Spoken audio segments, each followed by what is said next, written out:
한 주간 다 평안하셨습니까? 네. 예, 환절기고 또 세상이 많이 분주하다 보니까 예, 우리의 마음 다시 단단히 또 주님 앞에 묶어가는 시간 됐으면 참 좋겠습니다. 성도에게는 소망이 있습니다. 모든 성도가 가진 소망이 있는데 그것은 뭐냐면 우리 주님께서 내 마음의 영으로 임재하시고 내주하시면서 이끌어서 결국 저 영원한 천국으로 영원한 하나님의 나라에 이르게 하시는 하나님의 영광에 이르게 하시는 그 모든 것을 가지고 기대하는 것이 우리의 소망인 줄 믿습니다. 이긴 모든 분들 다 그런 마음으로 사실이라 믿습니다. 하나님의 자녀로 부름받은 우리는 하나님을 알면 알수록 더욱 하나님을 믿고 의지하게 됩니다. 저는 참 원합니다. 내 말씀 속에서 역사하시는 하나님이 우리 아버지 되어주시기에 그 아버지를 전적으로 신뢰함으로써 더욱더 우리의 믿음이 깊어지고 또 선명해지는 그런 여러분들 되기를 바랍니다. 하나님께서 뜻하신 바는 반드시 이루어집니다. 하나님께서 그 뜻하신 바를 이루어 가심을 우리는 섭리라고 합니다. 섭리. 하나님은 하나님의 구원의 역사뿐만 아니라 이 미물, 지구, 땅덩어리 한 모퉁이에 있는 작은 곳에서 참 의미 없이 살아가는 나 같은 것에게도 하나님의 그 세미한 인도하심, 섭리는 정확하게 성취되고 이루어져 갑니다. 하나님은 천지부 만물을 창조하셨지만 또한 나 같은 것에게도 하나님은 끝없이 당신의 섭리를 통하여 내게 뜻하신 하나님의 일을 만들어 가십니다. 그래서 하나님은 광대하시고 또 그 사랑이 얼마나 큰지를 묵상할수록 나 같은 것을 베푸신 하나님의 은혜를 묵상하면 우리가 어떻게 살아야 되는지 자명해지는 것입니다. 나에게 이르는 모든 일들, 그것이 좋은 일이든 고난이든 하나님의 섭리의 한 부분임을 우리는 의심하지 않습니다. 그래서 감당하기에 불가능해 보이는 많은 일들, 그 절망의 낭떠러지 앞에서도 우리가 좌절하지 않고 살아갈 수 있는 힘은 바로 그 주님의 섭리가 오늘도 내게 그대로 이루어지고 구현되고 하나님 크신 손길이 나를 이끌어 가기 때문에 그렇습니다. 이것은 절대적인 약속이고 변함없는 진리입니다. 여기서부터 우리 신앙이 시작되면 참 좋을 것 같습니다. 하나님의 섭리가 나의 삶을 통치하고 있다면, 그것이 나를 지배하고 있다면 우리는 절대 두려움 앞에서 절망하거나 포기하지 않습니다. 왜냐하면 하나님을 사랑하는 자, 곧 그 뜻대로 부르심을 입은 자들에게는 모든 것이 합력하여 선을 이루신다라고 우리가 알고 있기 때문에 그렇습니다. 여러분 믿으시죠? 나 같은 것에게도 참 아무 의미 없는 75억 인구 중에서 5천만 이 한국 땅에 사는 사람들 중에서 부산에 사는 320만, 이 금정구에 사는 20몇만이라는 잘 모르겠습니다만 그 조그마한 나 같은 것에게도 천지를 지으신 그분의 섭리는 일하심은 계속되고 있습니다. 난 아무것도 아닌데 하나님 아버지는 이 땅에 마치 나밖에 없는 것처럼 나를 향하여 집중하시고 나를 이끌어 가십니다. 유한한 인간은 하나님 이루어 가신 섭리를 다 이해할 수는 없습니다. 있음을 알지만 이해할 수가 없습니다. 다만 할 수 있는 것은 나의 주어진 삶의 자리에서 그냥 반응하며 살아갈 뿐입니다. 하나님의 섭리는 주권적이라서 우리의 어떤 행동이 선한 일, 악한 일 관계없이 하나님의 섭리는 배후에서 창조주의 주권대로 이루어 가시고 또 우리가 알지 못하는 저 너머 초월적 주권을 가지고 하나님의 뜻을 반드시 이루어 내시고야 마는 분이십니다. 우리는 그 속에 있어서 잘 모릅니다. 하지만 하나님은 나를 통하여 나를 향한 아버지의 뜻을 다 만들어 가십니다. 오늘 그 부분에 대해서 함께 묵상하고자 합니다.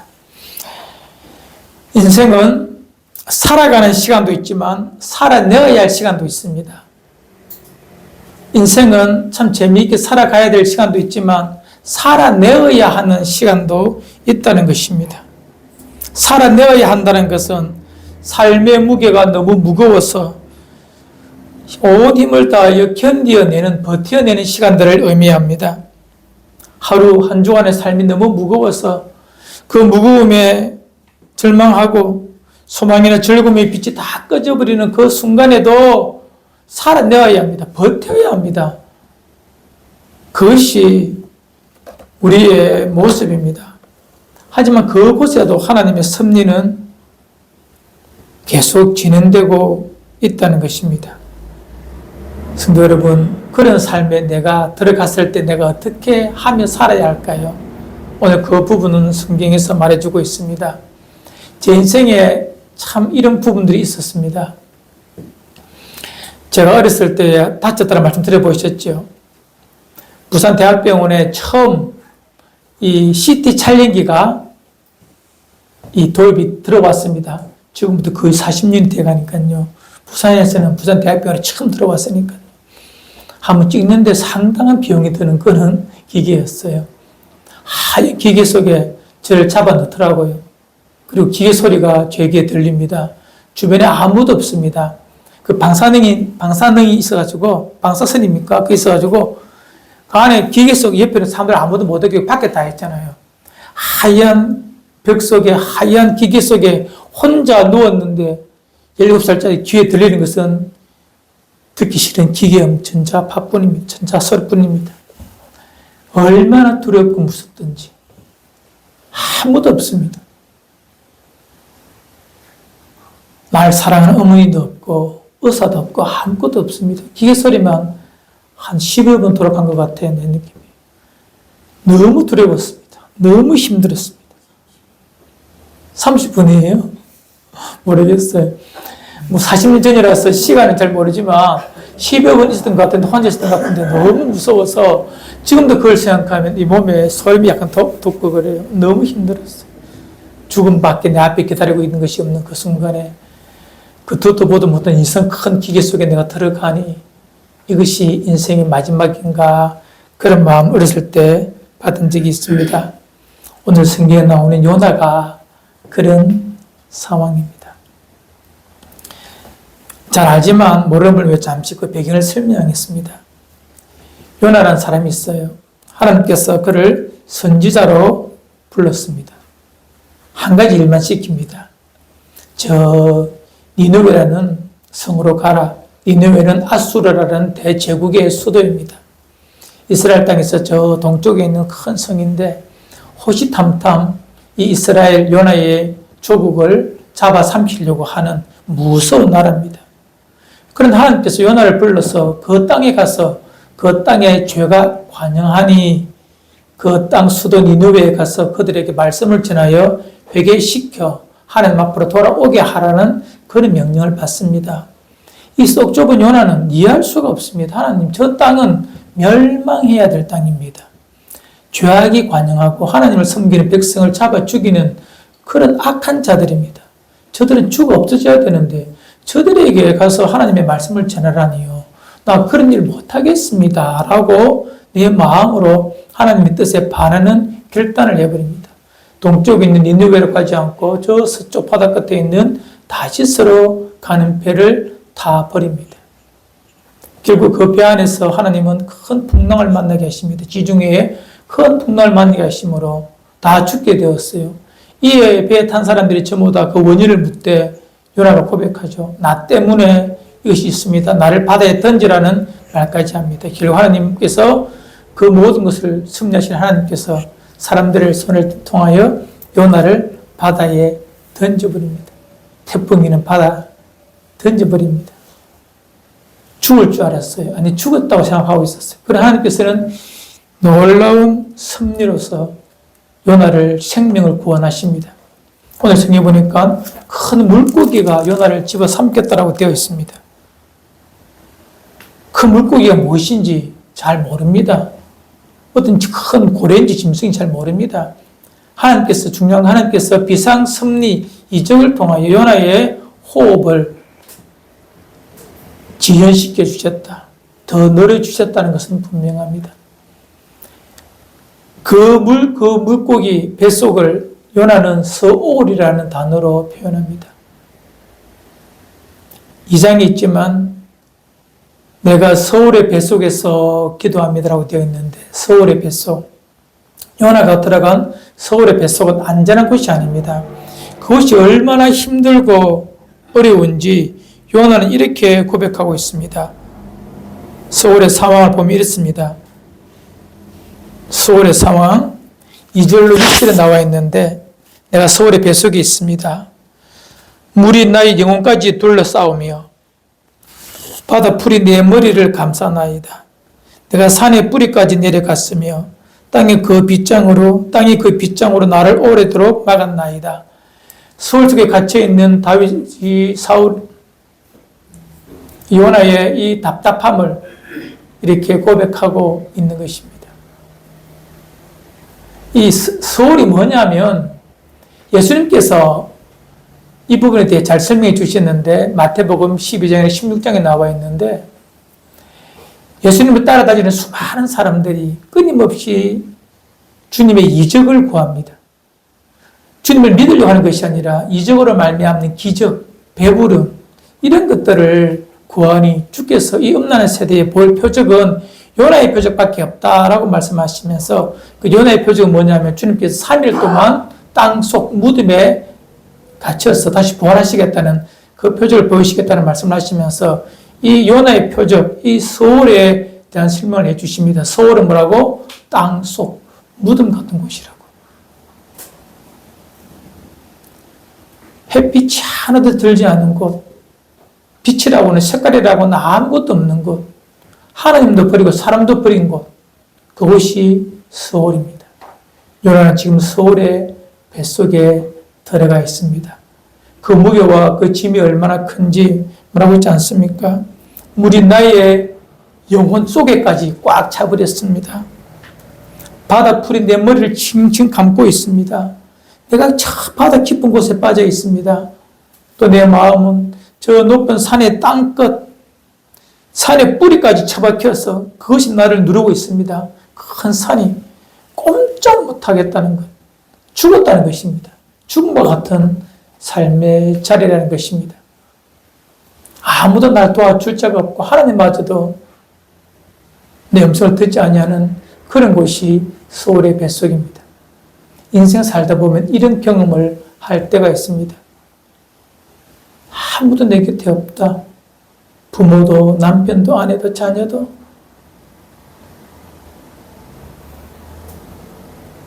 설명드렸던 것처럼 제가 그 CT 기계 안에 들어가 있을 때에 이런 공포를 느꼈습니다.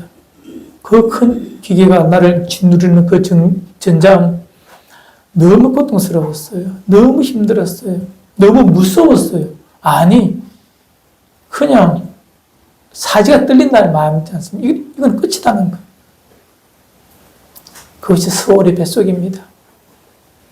원치 않지만 인생을 살다 보면 서울의 뱃속에 있는 내가 발견될 때가 있습니다. 여러분, 이 순간 어떻게 해야 될까요? 요나는 어떻게 말하고 있습니까? 2장 1절에 요나가 물고기 뱃속에서 즉 서울에서 그의 하나님께 뭐 했다고요? 기도하였더니 그 기도는 두 가지입니다. 첫 번째는 하나님의 뜻에 불순종한 것에 대한 회개이며 또 하나는 하나님만 바라봅니다. 악망합니다는 그 기도입니다. 뭐 살려달라, 답답합니다가 아니라 그냥 인간이 할 수 있는 가장 처절하고도 가장 실존적인 기도의 모습입니다. 죽음 앞에 할 수 있는 것은 내가 어떻게 살았느냐, 내가 왜 이 서울의 뱃속에 있느냐를 물어보는 솔직한 하나님 앞에의 질문. 하지만 하나님, 나를 살려주옵소서. 나를 돌이켜 살려주옵소서. 하나님만이 나의 도움이십니다. 그 악망하는 그 기도 두 개밖에 없습니다. 뭘 하겠습니까? 할 수 있는 것이라고는 아무것도 없습니다. 4절에 이런 말씀이 있습니다. 내가 말하기를 내가 주의 목전에서 쫓겨났을지라도 다시 주의 성전을 바라보겠다 하였나이다. 요나는 알고 있습니다. 그가 하나님의 뜻에 반해 도망가서 수월 뱃속에 있는 것, 주의 목전에서 쫓겨났다는 것입니다. 주님의 뜻에 반하여서 내가 내 마음대로 살다가 내 뜻대로 살다가 이렇게 되었습니다. 회개하는 거예요. 자복하는 거예요. 두 손 들고 하나님 나 죽었습니다는 고백입니다. 소울은 죽음의 현장입니다. 소망이라는 것은 0.01%도 없는 그냥 죽음의 현장입니다. 7절에 보면 내 영혼이 내 속에서 피곤할 때에 내가 여호와를 맺다고요 생각하였더니 내 기도가 죽게 이르렀사오며 주의 성전에 미쳤나이다. 현실이 그런 것이 아니라 그의 마음에는 확신이 들었다는 것입니다. 이것이 하나님께서 요나에게 주신 위로인 줄 믿습니다. 소망입니다. 이 땅에 소망이라는 것은 이것밖에 없습니다. 그럼에도 불구하고 하나님이 나를 사랑하셔서 다시 나를 주님 앞으로 이끌어 가신다. 이것뿐입니다. 다른 것은 우리의 소망일 수가 없습니다. 여러분, 인생에 참 이런 피난처가 있다는 것도 얼마나 감사한 일입니까? 인생 이 고난 속에 있으면 하나님이 나를 향하신 일들을 알지 못합니다. 고난의 무게에 짓눌려서 할 수 있는 것은 뭐죠? 하나님 미안합니다. 죄송합니다. 하나님 날 살려주이소. 하나님 나 주님만 소망합니다. 이 기도밖에 할 것이 없어요. 기도할 것이 너무 많아서 너무 답답해서 기도할 소망조차도 끊어져 버려서 기도할 수도 없습니다. 그럼 하나님은 어떻게 하시는가? 너는 그 소울의 뱃속에서 울며 기도해라. 나만 찾아라. 나만 찾으면 돼. 이렇게 말씀하십니다. 그리고 일은 하나님께서 하십니다. 누구의 일을요? 요나의 삶을 통하여 하시고자 하셨던 하나님의 뜻, 일, 뭐죠? 니느웨 성을 회복시키는 일. 요나가 그런 삶 속에 있을 때에 하나님은 요나 해야 될 일을 하나님이 하십니다. 우리 함께 10절을 읽읍시다. 시작. 여호와께서 그 물고기에게 말씀하시매 요나를 육지에 토하니라. 하나님께서 이제 그 모든 것을 보시고 다시 요나를 토하여 내십니다. 큰 물 속에 잠겼던 그 요나에게 토해낸 곳이 바닷속이 아니라 어디라고요? 육지에 토해냅니다. 3장 읽어보면 그 육지가 어디냐면 니느웨 앞입니다. 요나가 기도할 때에, 회개 기도할 때에, 살려달라고 앙망할 때에 하나님은 그 다시스 앞바다에서 내뱉어진 요나를 삼켰던 그 서울 물속에서 그 물고기가 그 넓은 바다에서 하나님은 요나를 당신의 뜻을 통하여 만들어가기 위하여 요나가 있던 그 물고기의 입을 방향을 어디로 이끌었다고요? 니느웨로 이끄는 거예요. 요나는 뱃속에서 물고기 뱃소울 속에서 그냥 기도만 하고 살려달라고 기도했는데 하나님은 이미 그 물고기를 이끌어서 어디로 이끌어간다고? 니느웨로 하나님의 뜻을 구하며 만들어 가시는 것입니다. 우리는 종종 니느웨가 요나의 이 말 전도 때문에 회개했다고 하지만 요나 한 것 없어요. 다 읽어봐도 하나님이 다 하시는 거예요. 하나님께서 보내시고 일하시는 것입니다. 요나는 삐딱해서 안 해도 하나님은 억지로라도 일하게 하십니다. 하나님께서 물고기의 입을 니느웨로 향하게 하시고 가게 하십니다. 그러면 그래 보십시오. 요나는 소울의 뱃속에서 회개하고 살려달라고 앙망하며 주님의 도우심만을 구하는 그때야 하나님은 그 요나 밖에서 물고기 입을 털어서 일을 해 나가지 않습니까? 우리는 종종 큰 착각을 합니다. 내가 뭘 한다는 것입니다. 내가 주의를 한다는 것입니다. 물론 주께서 요나에게 주의를 하라고 말씀하셨지만 요나가 한들 무엇을 하겠습니까? 내 계산대로 대보고 내 생각대로 해보고 내 주변을 당겨보고 움직이는 경우가 얼마나 많습니까? 이것 하면 내가 얼마나 유익이 되고 도움이 되고 복을 얼마나 받을까 이 계산해보고 주의 뜻에 주의 말씀을 따르려고 하는 우리의 모습 요나와 요나가 똑같습니다. 다르지 않습니다. 요나는 자신의 삶에 닥친 고난에 함몰되어 있지만 하나님 그것을 초월하여서 하나님의 뜻을 이루어 가시는 것입니다. 요나가 한 것이 무엇입니까? 회개밖에 없고 하나님 살려달라고 했던 그 기도밖에 없어요. 그러나 하나님은 하나님의 일을 해 나가십니다. 우리는 종종 내가 하나님 일을 한다고 착각하면서 그에 대한 보상이나 박수나 영광을 구할 때가 있습니다. 그건 참 어리석은 생각이에요. 무지한 생각입니다.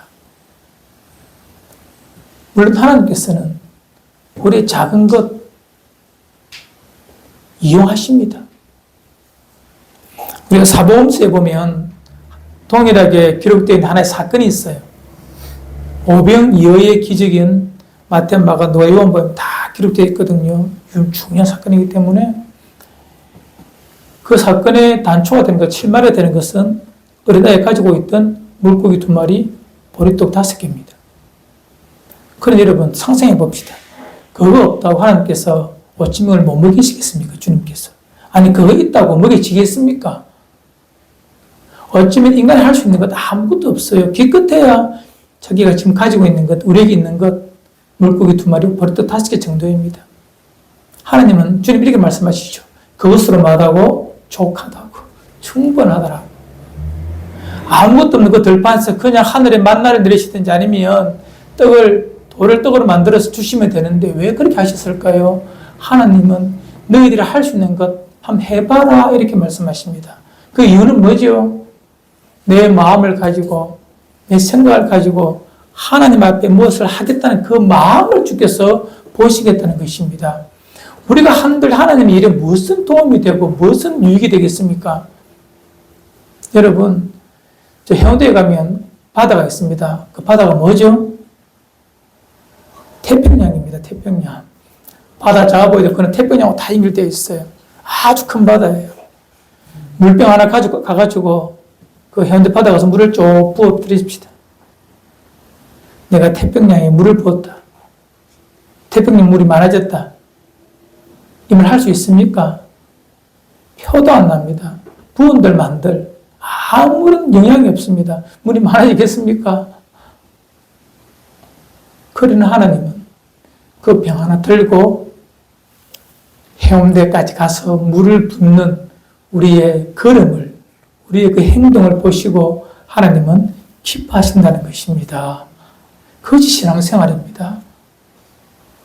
내가 뭘 했다는 것, 자랑할 것 아무것도 없습니다. 하지만 내가 구원의 은총과 내게 베푸신 날들을 하나님의 나라를 만들어 가기 위하여 하루하루 살아가겠다는 그 마음만 주님은 보신다는 것입니다. 그래서 우리 신앙 여정 끝내어 주님 앞에 설 때 나는 무익한 종입니다 밖에 할 것이 없습니다. 한 거 아무것도 없어요. 뭘 자랑합니까 아버지 앞에? 그러나 내게 주신 하루하루를 아버지의 기쁨이기를 아버지께서 내게 말씀하신 것 부족하지만 살아보겠습니다라고 했던 그 마음 씀씀이를 하나님은 기쁘게 받으시고 그것을 통하여 하나님은 또 일을 해 나가십니다. 왜요? 내 새끼 잘했다 칭찬해주고 싶은 아버지 마음이 있어 그렇습니다. 여기서 우리는 중요한 결론을 이르게 됩니다. 그러면 하나님께서 하신다고 내가 안 하면 됩니까? 아니죠. 하나님의 섭리는 당연히 하나님의 뜻대로 다 이루어내십니다. 그렇지만 그 하나님의 뜻을 알고 사는 사람들이 가져야 될 책임이 있어요. 그 책임은 나의 몫입니다. 요나를 보십시오. 요나가 다시스로 가지 않고 니느웨를 바로 하여서 전도한들 차이는 없습니다. 하지만 하나님 뜻에 반하여 살았던 요나에게 하나님은 소홀에 밀어 넣으십니다. 내가 네게 바라는 것이 있어.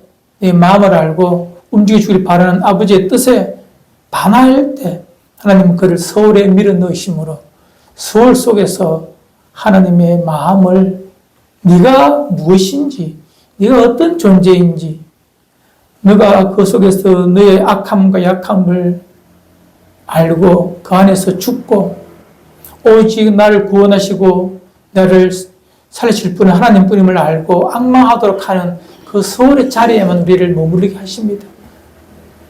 네가 안 해도 다 한다는 것입니다. 그러나 그것을 안 할 경우에는 다시 돌이켜서 그 자리에 서게 하신다는 것이죠. 그 돌이키는 시간이 서울의 시간이요, 힘듦의 시간입니다. 이것을 최소화하는 것이 신앙생활의 지혜로움입니다. 하나님의 섭리는 우리 없어도 다 행하십니다. 나를 통하여 아버지 뜻을 행하고 살 때 우리가 천에 하나 만에 하나 10만 분의 1로 아니 100만 분의 1도 안 되죠. 작은 일이라도 내게 있는 것으로 하면 하나님 그것을 기뻐하시고 그 일을 통하여 하나님께서 영광을 받으시고 자녀는 우리는 그 영광 받으시는 하나님 앞에 감사하며 찬양하며 사는 것, 이것이 피조 세계의 가장 아름다운 풍경이요 모습이 되는 것입니다. 각자의 삶의 자리에서 하나님의 뜻을 이루어 가셔야 합니다. 또 내가 그것을 이루어 간다는 것은 잔잔한 기쁨이요 큰 자랑이요 좀 더 깊이 들어가면 하나님의 자녀가 누리는 권세요 은혜입니다. 그 누가 천지의 주제이신 그분의 일을 돕는다고 여김을 받는 자가 어디 있겠습니까? 급기야 바울은 교회에서 성도들을 향하여 너희들은 하나님의 동력자라고 하는 그런 표현까지 하면서 성도들의 헌신에 대하여 의미를 부여하고 있습니다. 여러분, 이 미천한 것이 하나님의 동력자랍니다. 주의 동력자랍니다. 말도 안 되는 소리지만 그리고 우리를 불러주셔요. 기끝에 있는 것 오병이어입니다. 하나님은 그것마저도 족하다 말씀하시면서 우리에게 칭찬해 주시죠. 이제 여러분에게 있는 것 한번 살펴보십시오. 내게 있는 오병이어가 무엇인지 살펴보십시오. 내가 할 수 있는 것, 지금 내가 할 수 있는 것, 그것을 가지고 아버지의 뜻에 부합하는 삶을 살아드리면 됩니다. 절대 타인과 비교하지 마십시오. 타인의 손에 있는 200데나리온의 돈을 가지고 5,000명을 먹이는 떡을 산다. 그런 것 꿈꾸지 마십시오. 오직 내가 할 수 있는 것, 내 손에 있는 것, 그것 가지고 하나님 앞에 헌신하여 섬기면 되는 것입니다. 오늘 말씀을 짧게 오늘 마치겠습니다. 하나님은 나의 작은 인생 속에서도 하나님의 뜻을 구현해 가십니다. 나 같은 작은 인물이 아무 도움이 안 되지만 그래도 하나님은 나를 통하여 당신의 살아계심을 증가하고 싶어 하시고 하나님 일하심을 보여주시고 내 작은 입술로 마음을 드리는 찬양을 감사를 기쁘게 받으시는 자비로우신 아빠, 아버지이십니다. 내가 할 수 있는 것 무엇이겠습니까? 주의 뜻이 내 안에 있어 성령이 내 안에서 이끌어 가시면 그것에 순종함으로 하루하루 살아나는 것, 이것이 주님께서 우리에게 원하시는 기쁨입니다. 성도 여러분, 혹 이 자리에 요나의 모습처럼 서울의 뱃속에 가신 분이 계십니까? 다른 거 할 필요 없습니다. 그냥 아버지 앞에 나의 삶을 돌아보고 혹이라도 실수한 것이 험한 것이 있으면 회개하시고 하나님만이 나를 살리시는 분이십니다. 나를 인도하시는 분이십니다. 내가 주님만 앙망합니다. 이렇게 고백하시면서 주님만 쳐다보십시오. 그리고 어느 날 눈을 뜨보니 하나님께서 나를 그곳에 인도하셔서 이 일을 하시려고 나를 이끌어 가셨구나라고 고백하게 될 것입니다. 성령께 순종하심으로 내게 주신 작은 일이라도 외면하지 마시고 무시하지 마시고 성령을 소멸치 마시고 성령께 순종하며 살 때에 우리는 나의 삶의 작은 곳에서도 하나님의 뜻이 이루어졌다라고 고백하며 살게 될 것입니다. 주기도문에 나와 있죠. 어떻게 되어 있습니까? 하늘에 계신 우리 아버지 이름이 그렇게 받으시오며 주의 나라가 임하옵시며 그 뒤에 뜻이 하늘에서 이루어진 것 같이 땅에서도 이루어지이다. 우리가 해야 될 기도입니다. 하나님의 뜻이 이곳이 이루어지도록 나의 삶을 만들어 가는 것. 나 하나님의 뜻 모르겠습니다. 라고 말하면 제가 답을 가르쳐 드릴게요. 하나님, 내게 베푸신 정령 시기를 향한 하나님의 뜻이 무엇입니까? 하나님의 뜻은 몰라요. 너무 크고 광대하지만 나를 향한 인생 정령 시기를 향한 하나님의 뜻은 크게 딱 두 가지입니다. 하나는 영혼 구원입니다. 요한복음 4장 40절인 것처럼 내 아버지의 뜻은 아들로 말미암아 모든 사람이 생명을 얻는 것입니다. 즉 영혼 구원입니다. 또 하나님 뜻이 있다면 디모데전서에 나와 있죠. 4장 4절입니까? 내 아버지 뜻은 이것이니 너희의 거룩함이라. 나를 향한 아버지 뜻은 딱 두 가지입니다. 99%입니다. 하나님의 복음을, 영혼을 구원하는 그 자리인가? 하나님의 자녀답게 거룩하게 살게 하시는 하나님의 거룩의 자리인가를 확인하십시오. 그것이 나를 향한 아버지의 뜻입니다.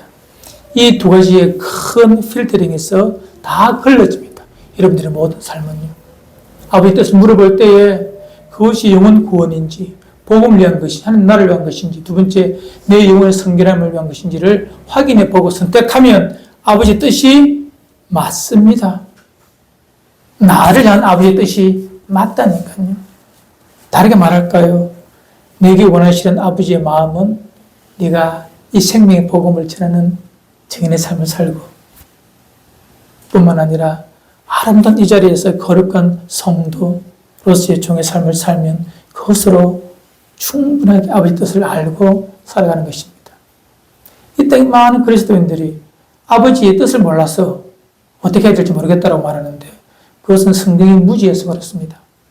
성경 분명히 우리에게 말씀하고 있습니다. 아버지의 뜻은 이것이라고요. 항상 기뻐하고 범사에 감사하고 시임을 기도하는 거지 않습니까? 이는 너를 위한 아버지의 뜻이라고 말하는데 그 뜻은 이렇게 사는 것, 감사가, 기쁨이, 기도가 아버지의 뜻이 아니라 이렇게 사는 삶의 자체, 성도로서 삶의 자체가 뭐라? 아버지의 뜻이라는 거예요. 기도하면서 감사하면서 살아야 거룩한 삶을 살아야 될 수가 있거든요. 꼭 기억하십시오. 아버지 뜻은 뭐라고요? 영혼 구원과 거룩함. 이거는 수학 공식처럼 외우셔도 됩니다. 날 위한 아버지 뜻, 영혼 구원과 거룩함. 이것이 아버지 뜻입니다. 아버지가 내보고 왕들 한 적 있습니까? 부자들 하신 적 있습니까? 박사들 한 적 있습니까? 되면 좋죠. 하지만 아버지의 뜻이 아니라 그냥 이 땅에 살아가는 하나의 달란트 은사인 것입니다. 삶의 도구인 것입니다. 아버지 뜻은 영혼 구원과 내 영혼의 거룩함, 이 두 가지입니다.